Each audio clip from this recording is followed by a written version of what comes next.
J'ai commencé à travailler à l'ordinateur à l'époque où c'était vraiment une idée complètement farfelue.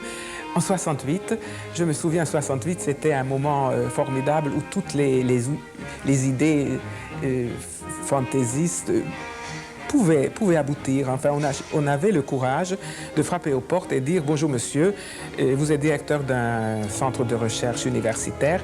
Moi, j'aimerais essayer de faire chez vous de la peinture avec des ordinateurs. »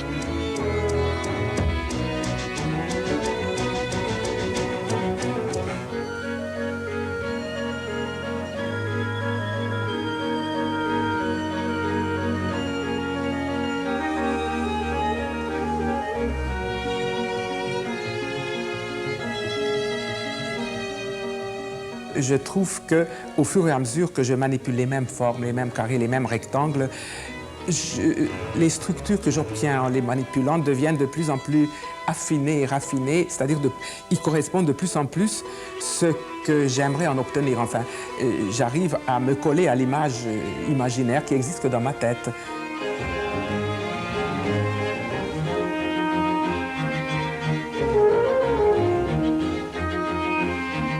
J'utilise surtout des carrés et des rectangles ou des lignes, pas du tout parce que je trouve que les carrés ou les rectangles soient plus aptes à faire des œuvres d'art, mais ces choses-là ne s'expliquent pas. On est attiré par quelque chose et ça vous obsède, vous y pensez tout le temps et vous le faites. C'est pas réfléchi, mais j'aime ça, ça me plaît, ça me fascine.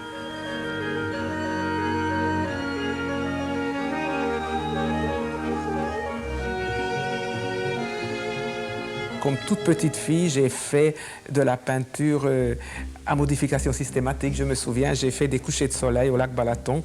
J'avais peut-être 8 ans. J'en ai fait un coucher de soleil tous les soirs. Et puis, j'ai essayé de comparer de façon tout à fait enfantine et naïve les modifications de couleurs. Mais finalement, c'est ce qu'a fait Monet plus tard, ou beaucoup plus tôt, pardon, et moi plus tard.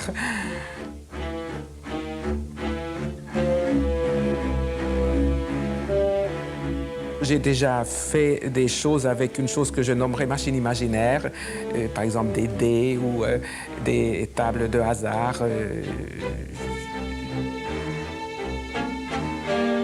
Et c'est en 1948 que j'ai trouvé sur une gravure de Dürer, dont le titre est La Mélancolie, en haut et à droite, un tableau carré avec 16 chiffres inscrits dans ce tableau. J'ai recopié les 16 chiffres et je les ai joints d'une seule ligne en allant de 1 à 16. Ça a donné un très très beau dessin, tout simple, tout symétrique, cristallin, pur, dur. Ça m'a beaucoup plu. Beaucoup plus tard, c'était peut-être vers 81, je me suis dit, est-ce que la beauté de ce dessin vient de ce carré magique? Je ne suis pas tellement sûr. Alors j'ai essayé de manipuler ça à l'aide d'ordinateur.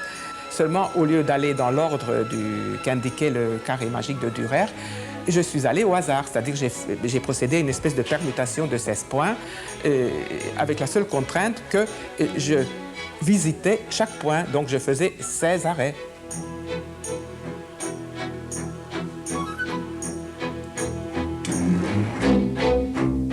Encore un an a passé et maintenant, depuis quelques jours, je me dis je vais essayer de retravailler cette chose, mais au lieu d'utiliser une structure de base carrée, je vais faire ça dans une forme rectangulaire. Et quand on dit rectangle, on pense très vite à la règle d'or, à la proportion règle d'or. J'ai fait là le premier essai de cette structure en plus étroit.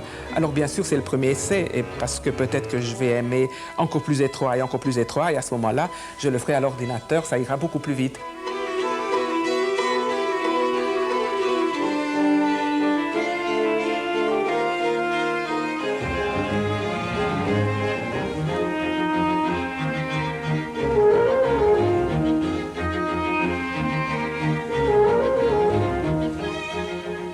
Alors, Lettre de ma mère, c'est une espèce d'excursion dans un autre domaine.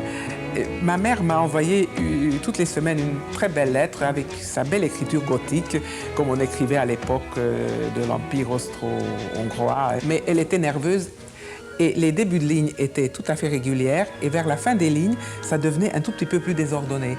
Et au fur et à mesure que le temps passait, déjà le début de la ligne était plus désordonné, la fin encore plus désordonnée, et tout à fait à la fin, c'était indéchiffrable.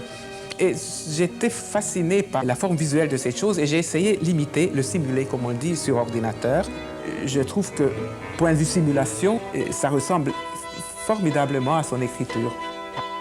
J'aimerais essayer de me situer comme tendance ou appartenance artistique. Alors, je serais entre les constructivistes, et les gens qui s'occupent de computers, et les conceptuels, c'est-à-dire entre trois cons.